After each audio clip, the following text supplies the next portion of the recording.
നമ്പി രാജേഷിന്റെ കുടുംബത്തിന് നഷ്ടപരിഹാരം നൽകാനാകില്ലെന്ന് എയർ ഇന്ത്യ.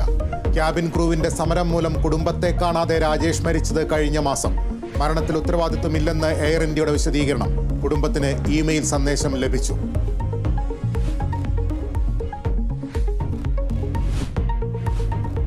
കേരളത്തിൽ നിന്നുള്ള എംപിമാർ സത്യപ്രതിജ്ഞ ചെയ്തു. ഭൂരിഭാഗം പേരും പ്രതിജ്ഞ ചൊല്ലിയത് മലയാളത്തിൽ.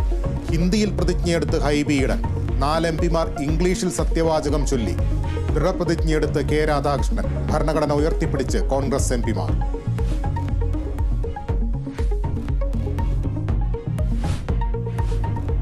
മൂന്നാം ഘട്ടത്തിൽ 3 മടങ്ങ് അധ്വാനിക്കുമെന്ന് പ്രധാനമന്ത്രി നരേന്ദ്രമോദി. രാജ്യത്തെ നയിക്കാൻ എല്ലാവരുടെയും പിന്തുണ വേണമെന്നും പ്രധാനമന്ത്രി.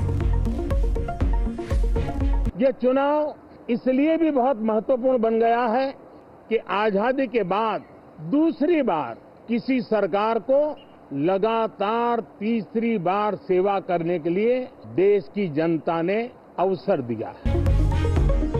മലയാളത്തിൽ സത്യവാചകം ചൊല്ലി സുരേഷ്. ലോകസഭയിലെ അംഗമായി തെരഞ്ഞെടുക്കപ്പെട്ടിരിക്കുന്ന സുരേഷ് ഗോപിയായ ഞാൻ നിയമപ്രകാരം ഏർപ്പെടുത്തപ്പെട്ട ഇന്ത്യൻ ഭരണഘടനയോട് യഥാർത്ഥമായ വിശ്വാസവും കൂറും പ്രദർശിപ്പിച്ചു കൊള്ളാമെന്നും ഇന്ത്യയുടെ പരമാധികാരത്തെയും അവിഛിന്നതയെയും നിലനിർത്തിക്കൊള്ളാമെന്നും.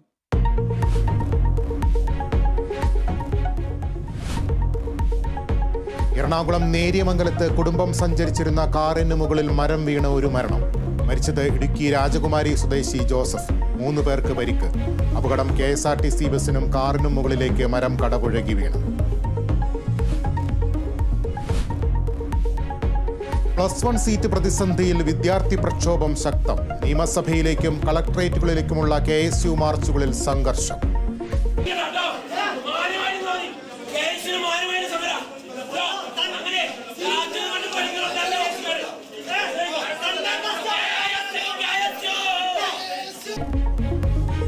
SFIയെ പരിഹസിച്ച് വിദ്യാഭ്യാസ മന്ത്രി വി ശിവൻകുട്ടി. നാളെ KSUവിന്റെ വിദ്യാഭ്യാസ ബന്ദ്.